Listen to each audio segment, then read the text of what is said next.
Baik, Assalamualaikum warahmatullahi wabarakatuh. Selamat pagi semuanya. Gimana kabarnya hari ini? Alhamdulillah.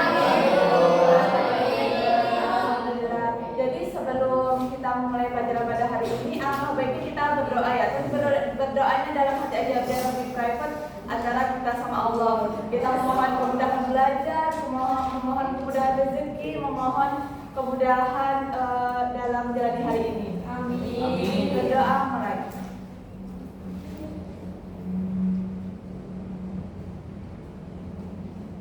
Amin. Baik.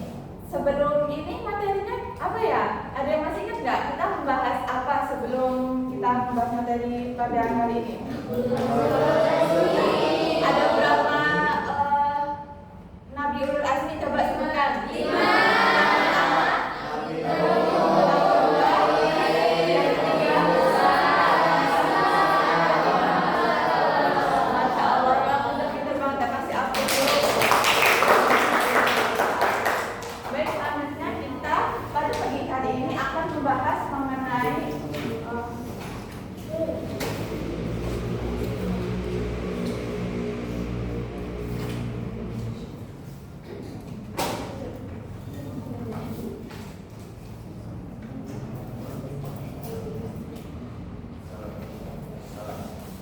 Memahami ilmu kalam.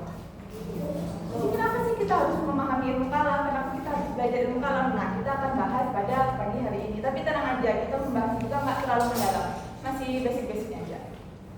Jadi yang pertama, pengertian ilmu kalam menurut bahasa. Menurut bahasa, ilmu kalam itu berarti pembicaraan dalam hal ini berarti pembicaraan yang bernalar dan menggunakan logika.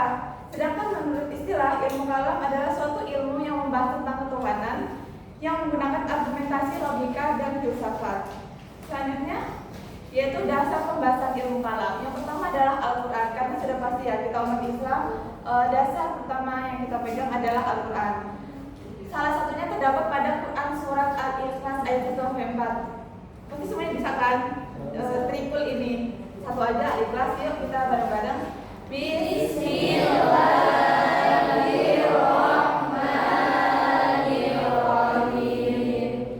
Qul huwallahu ahad, Allahus samad, lam yalid wa lam yulad wa lam yakul lahu kufuwan ahad.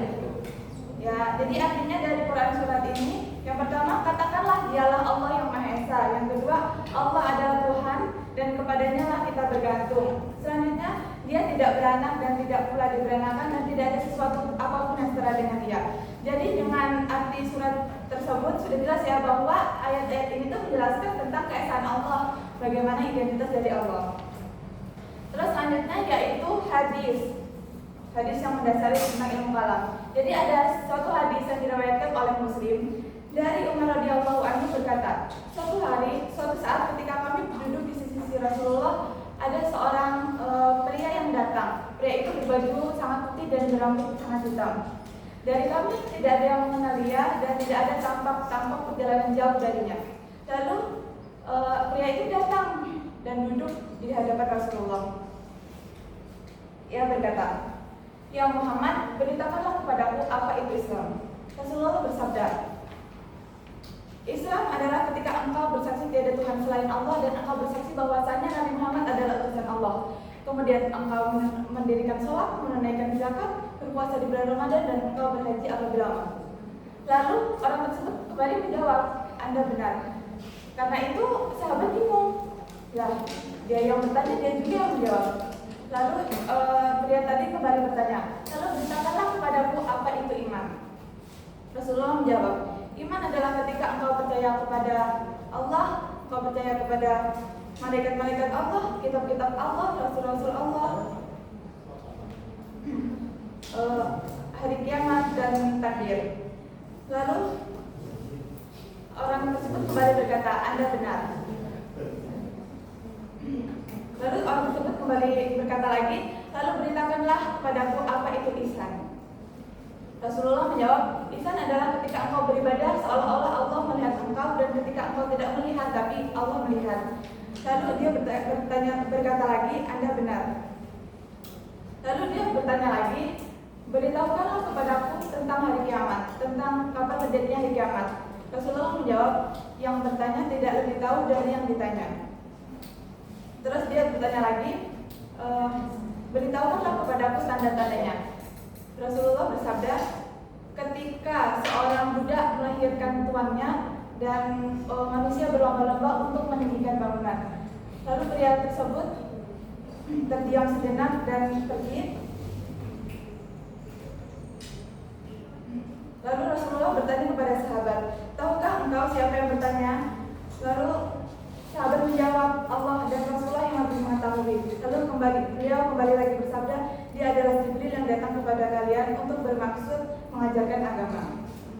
Selanjutnya yaitu dasar ilmu kalam adalah pemikiran manusia.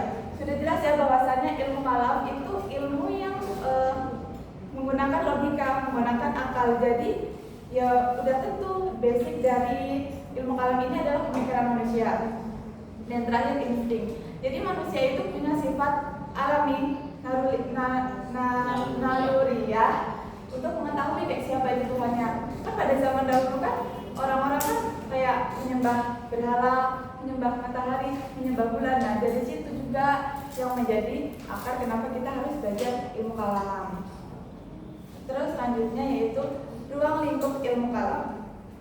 Pembahasan ilmu kalam itu ada 3. Yang pertama yang membahas hubungan kita dengan Allah, atau yang biasa disebut dengan istilah maudah. Dalam bagian ini termasuk juga takdir. Terus yang kedua membahas tentang utusan-utusan Allah, yang termasuk itu malaikat, terus nabi, rasul dan kitab-kitabnya. Dan yang terakhir hal-hal yang berhubungan dengan hari yang akan datang, yang meliputi surga dan neraka. Setelah itu aspek-aspek ilmu kalam. Ada beberapa aspek ya pembahasan kita dalam ilmu kalam. Yang pertama itu keesaan zat, keesaan sifat, keesaan perbuatan, dan keesaan peribadahan. Terus masalah-masalah yang bertentangan dengan ilmu kalam. Namanya sesuatu itu pasti ada masalah-masalahnya. Karena ini pembahasan tentang ilmu kalam, pembahasan tentang ketuhanan. Jadi yang bertentangan itu, yang menjadi masalah itu kekafiran, terus apa lagi? Kemusyrikan, terus kemunafikan juga. Selanjutnya fungsi ilmu kalam. Fungsi ilmu kalam itu bisa untuk memperkuat iman, menolak ajaran sesat, dan mengajak orang untuk mengenal Allah secara lebih dekat. Selanjutnya kita membahas tentang sejarah ilmu kalam. Segala sesuatu kan pasti ada sejarahnya ya, sama aja kayak kita manusia nih. Sejarah dari kecil gimana, sejarah pendidikan, sejarah percintaan juga.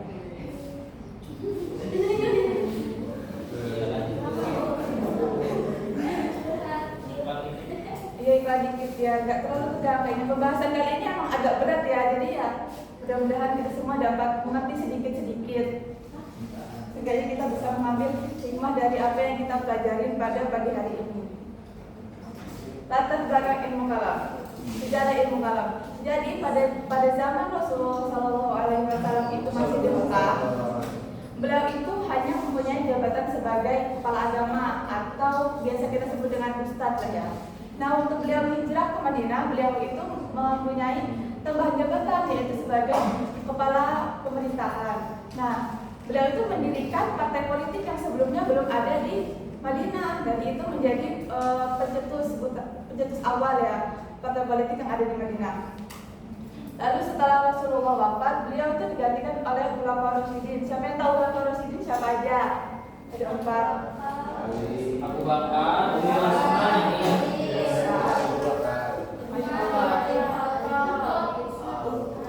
Ya kita langsung loncat ke kisahnya Utsman. Utsman itu sebenarnya salah satu pedagang yang berlatar belakang kaya ya. Tapi para ahli sejarah itu mengatakan bahwasannya kepemimpinannya lemah. Kenapa? Karena Utsman itu banyak mengganti gubernur-gubernur atau pemimpin-pemimpin di daerah kekuasaan Islam dengan keluarganya sendiri. Padahal sebelumnya pada zaman Umar itu sudah memilih pemimpin-pemimpin yang kayak mendahulukan rakyat, yang kayak bukan pada golongannya sendiri gitu, tapi malah sama Utsman itu diganti. Jadi kan rakyat pada nggak terima gitu kan. Karena dari itu di Mesir ada sekitar 500 orang yang memberontak atau yang demo karena nggak terima sama ini. Karena diberhentikannya gubernur mereka yaitu Umar bin As yang diganti dengan Abdullah bin Sa'ad. Karena itulah juga yang berujung dengan terbunuhnya Utsman. Setelah Utsman wafat kan digantikan masa kepemimpinannya oleh Ali. Nah, waktu Ali juga ini semuanya nggak berjalan mulus. Baru awal-awal pemerintahan tuh ada juga yang memberontak, yaitu ada Talhah, Zubair, dan yang didukung juga oleh Aisyah radhiyallahu anha atau istri dari Rasulullah. Namun gerakan ini dapat dibatalkan oleh Ali di Irak pada tahun 656 Masehi.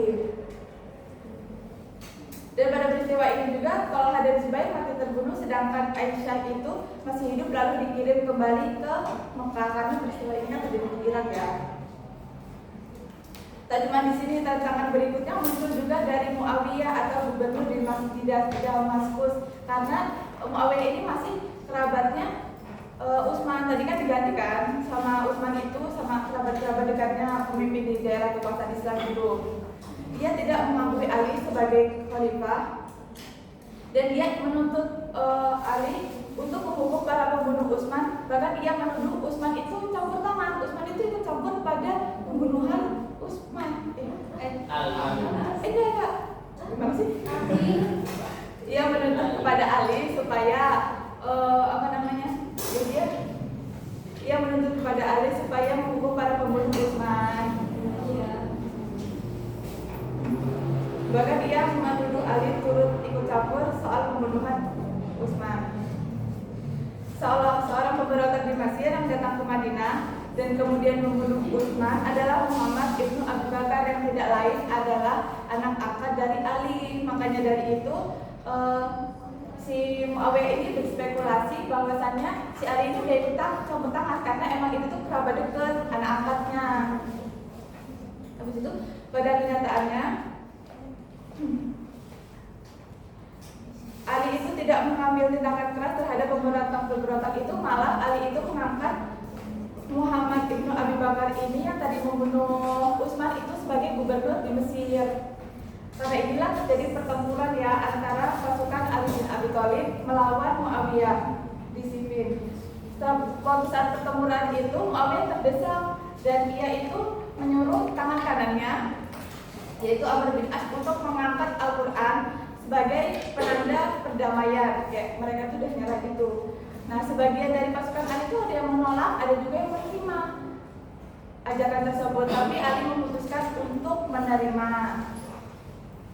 Dan Ali memilih dicarilah perdamaian dengan mengadakan alif grasa atau perjanjian yang melibatkan pihak ketiga.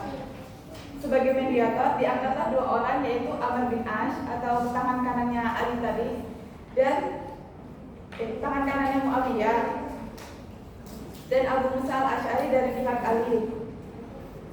Karena yang lebih tua itu Abu Musa, jadi Abu Musa itu terlebih dahulu maju dan mengumumkan kepada orang ramai putusannya untuk menjatuhkan kedua pemuka agama tersebut. Berlainan dengan Amr bin As, berlainan dengan Abu Musa tadi, Amr bin As itu mengumumkan hanya akan menjatuhkan Ali. Jadi dalam perjanjian ini nih pihak Ali itu dirugikan sebenarnya. Terhadap sikap Ali yang mau mengadakan alif grasa menyebabkan pengikut Ali itu terbelah menjadi dua. Ada yang menerima, ada yang menolak. Nah, yang menolak inilah disebut dengan kaum Khawarij yang memisahkan diri dari golongan Ali. Kaum Khawarij ini berpendapat bahwasannya mereka ini murtad dan tidak berhukum kepada hukum Allah yang berdasarkan pada Quran surat Al-Maidah ayat 44. Dan mereka ini halal dibunuh. Hal ini tidak hanya mempunyai implikasi politik yang tertajam, tapi juga meningkat kepada persoalan-persoalan teologi yang melahirkan beberapa aliran. Selanjutnya nih kita akan membahas firqah-firqah ilmu kalam atau golongan-golongan ilmu kalam. Nah, yang pertama itu ada Khawarij. Tadi kita udah senggol-senggol ya soal Khawarij. Golongan ini tuh golongan yang keluar dari golongannya Ali, dan ajaran mereka itu berpendapat bahwasanya dosa baik yang besar maupun kecil itu dihukumi kafir. Dan golongan yang kedua yaitu golongan Murji'ah, mereka tuh golongan yang netral. Mereka tuh berpendapat bahwasanya yang melakukan dosa baik dosa besar maupun kecil itu tidak dihukumi kafir dan tidak pula dihukumi kebaikan, akan tetapi semuanya akan berbalik kepada Allah di hari kiamat nanti. Terus yang ketiga, firqah atau aliran Jabariyah. Ajaran mereka itu baik perkara baik atau buruk yang manusia lakukan itu adalah terpaksa semuanya karena Allah. Jadi manusia itu nggak punya daya, nggak punya upaya. Jadi semuanya itu yang mengatur Allah. Yang keempat, firqah Qadariyah. Firqah Qadariyah ini berpendapat bahwasanya manusia itu bebas untuk melakukan apapun, untuk menentukan nasibnya sendiri. Selanjutnya yaitu membahas mengenai hubungan ilmu kalam dengan ilmu-ilmu lain. Yang pertama, hubungan ilmu kalam dengan ilmu fikih. Ilmu kalam itu kan membahas tentang akidah, tentang ketuhanan, sedangkan ilmu fikih itu kan membahas tentang hukum Islam ya. Jadi itu fikih ini di sini berusaha mengambil hukum sesuatu yang tidak dijelaskan oleh Allah dan Rasulnya. Selanjutnya yaitu hubungan ilmu kalam dengan ilmu tasawuf. Ilmu kalam sama ilmu tasawuf ini keduanya membahas mengenai ketuhanan, akan tetapi jadi upaya-upaya pendekatan terhadap Allah Subhanahu wa Ta'ala. Yang terakhir yaitu hubungan ilmu kalam dengan ilmu filsafat. Ilmu kalam itu kan tadi ya kayak membahas tentang akidah, membahas tentang ketuhanan. Sedangkan ilmu filsafat itu sebagai pembuktiannya untuk memperoleh kebenaran yang rasional. Selanjutnya peranan ilmu kalam terhadap kehidupan sehari-hari. Kayak kenapa sih kita harus belajar ilmu kalam? Yang pertama itu untuk memahami kembali makna ajaran Islam dengan argumen logika yang benar. Jadi kita tuh gak salah-salah dalam memahami Allah, dalam beragama. Karena ilmu kalam kan mengajarkan pemikiran yang mendalam dan benar mengenai berkenaan dengan ketuhanan. Selanjutnya yang terakhir yaitu memahami keberagaman keyakinan dengan sikap toleran. Walaupun kita udah paham sama ilmu ketuhanan, tapi kita nggak boleh menjudge agama lain. Itu kayak mereka nih musyrik, mereka ini menyekutukan Allah, karena kita kan di Indonesia kan berbeda-beda ya, bermacam-macam. Jadi kita harus tetap menjunjung tinggi pada nilai toleransi. Baik, itu yang bisa Ibu sampaikan pada pagi hari ini. Kita ulas lagi ya, kita evaluasi kembali apa yang kita bahas. Ya mudah-mudahan ada yang nyantel lah ya, satu atau dua yang Ibu sampaikan. Apa dasar Al-Quran yang mendasari ilmu kalam? Tadi terdapat pada Quran surat apa? Ayat 1 sampai 4. Ya, Masya Allah. Terus kenapa sih kita harus mempelajari ilmu kalam? Ya, berbuat iman. Terus lebih dekat sama Allah dan juga mengajarkan toleransi ya.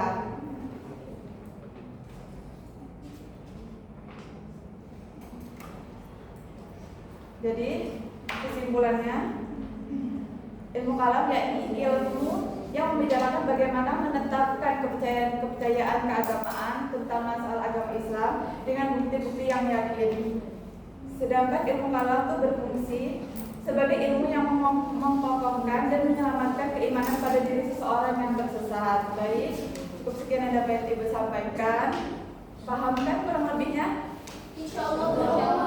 Oke, untuk menutup pelajaran pada hari ini kita akan sedikit SBking ya, dikit banget. Jadi gini seminggu ya.